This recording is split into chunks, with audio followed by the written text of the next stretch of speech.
Sapu Cerita. Kau mau dengar kah?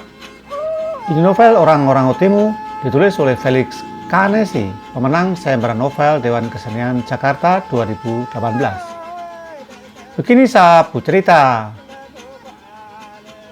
Saya patut berterima kasih pada Jamal Kutubi, sahabat sekaligus pedagang buku di daerah Sidoarjo, Jawa Timur.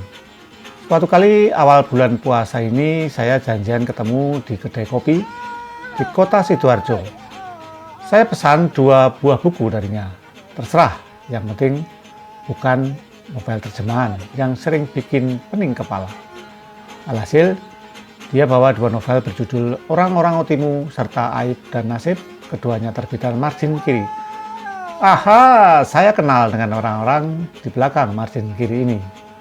Koncomu pinter Har, memilih 2 buku dahsyat itu, kata teman saya di margin kiri ketika saya kirim kabar soal belanja buku ini. Jempol 2 dah buat margin kiri. Baiklah, saya ingin mengupas salah satu novel ini yang berjudul Orang-Orang Otimu. Ini novel etnografis paling lengkap tentang orang-orang Otimu. Lebih luas lagi tentang orang-orang NTT, termasuk orang-orang Timor Leste sebelum memisahkan diri dari Indonesia. Felix dengan lincah, bak pencerita dari Timur, membongkar realitas yang terjadi di NTT. Oh ya, sebelumnya perlu saya tegaskan di sini, bedakan antara fakta dan realitas. Fakta adalah rekaman peristiwa yang sering kita baca di koran atau tayangan televisi. Realitas adalah kenyataan di lapangan. Dia lebih nyata dari apa yang kita baca dan tonton di media. Meskipun Felix menyebut ini sebagai karya fiksi, tapi novel ini benar-benar menggambarkan realitas yang terjadi di NTT, yang orang-orang NTT sendiri tak berani bicara soal itu. Kalau saya amati, novel ini ditulis dengan teknik domino untuk tokoh-tokoh yang muncul pada setiap babaknya.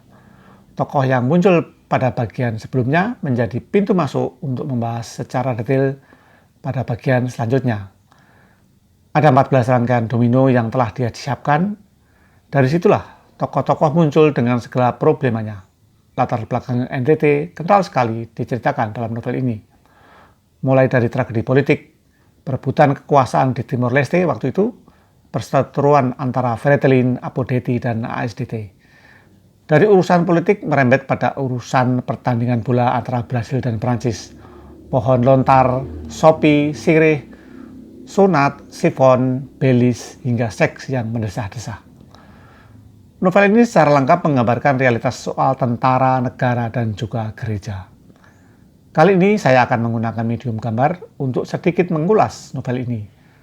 Tapi ini bukan spoiler ya, semoga kalian tidak terganggu. Novel dibuka dengan premis menggentak tentang 2 tokoh, yaitu Martin Kabiti dan Sersan Ipi. Premis ini nantinya akan callback di bagian paling akhir dengan tragedi berdarah.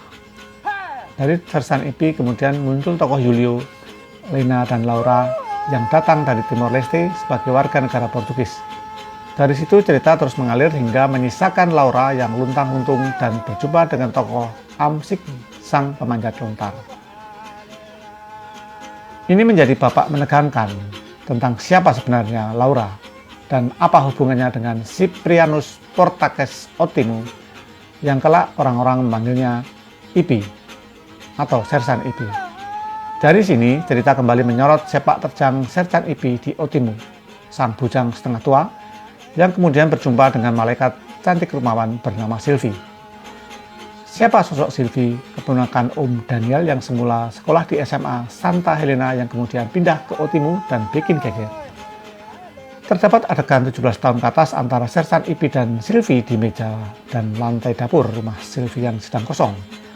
Adegan ini menjadi efek domino untuk melacak siapa sosok Sylvie yang sebenarnya. Babak berikutnya, Felix membawa kita pada masa lalu Sylvie di SMA Santa Helena, berjumpa dengan sosok Romo Yosef dan Guru Linus. Ada juga sosok Maria, perempuan aktivis yang dengan berani mengatakan keparat kau bajingan anjing setelah suami dan anaknya dilindas Unimog tentara. Sebelum callback, pembaca akan dibawa pada situasi bahagia antara Sersan Ipi dan Sylvie yang berujung tragis.